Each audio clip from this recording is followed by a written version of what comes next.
Menteri Keuangan Bambang Brojonegoro menegaskan harus dilakukan percepatan penyerapan anggaran tahun 2015 untuk mempertahankan momentum pertumbuhan di tengah melemahnya perekonomian global.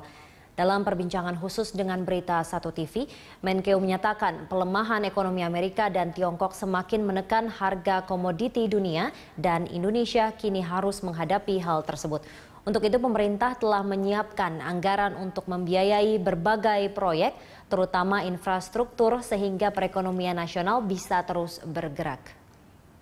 Kita ingat tahun 2011 pertumbuhan kita pada puncaknya 6,5%. Tapi kemudian perlahan-pelan tahun 2012 turun ke 6,2%, 2013 ke 5,8%, dan 2014 ke 5%. Jadi memang tren ini tren yang masih berlanjut.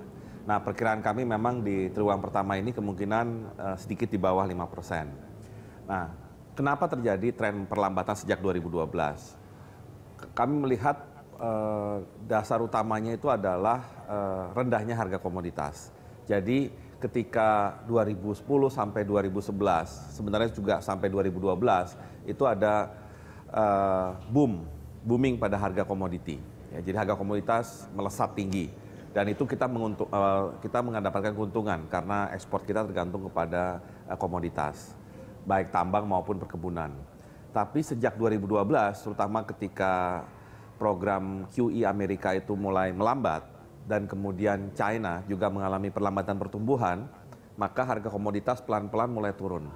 Dan turunnya harga komoditas ini sejalan dengan perlambatan pertumbuhan kita. Nah, kalau kami mencermati indikator di triwulan 1, ternyata memang ini adalah gejala global. Di hampir semua perekonomian besar di dunia terjadi perlambatan pertumbuhan yang di bawah perkiraan banyak orang. Ya, jadi kami melihat ini sebagian adalah gejala internal karena kita mengalami pelemahan harga komoditas dan perlambatan pertumbuhan China.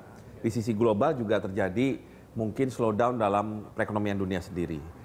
Nah, tentunya dari pemerintah yang kami akan upayakan untuk bisa menjaga momentum pertumbuhan tahun 2015 ini adalah meminta kepada kementerian-kementerian lembaga dan juga BUMN agar mempercepat belanjanya, terutama pembangunan infrastruktur. Karena sebenarnya sudah dianggarkan, sudah ada dalam rencana BUMN, kuncinya adalah tinggal eksekusi. Dan itu seharusnya karena segala macam dokumen sudah selesai bulan Maret atau sampai awal April, seharusnya mulai bulan April sampai seterusnya, bulan Mei terutama,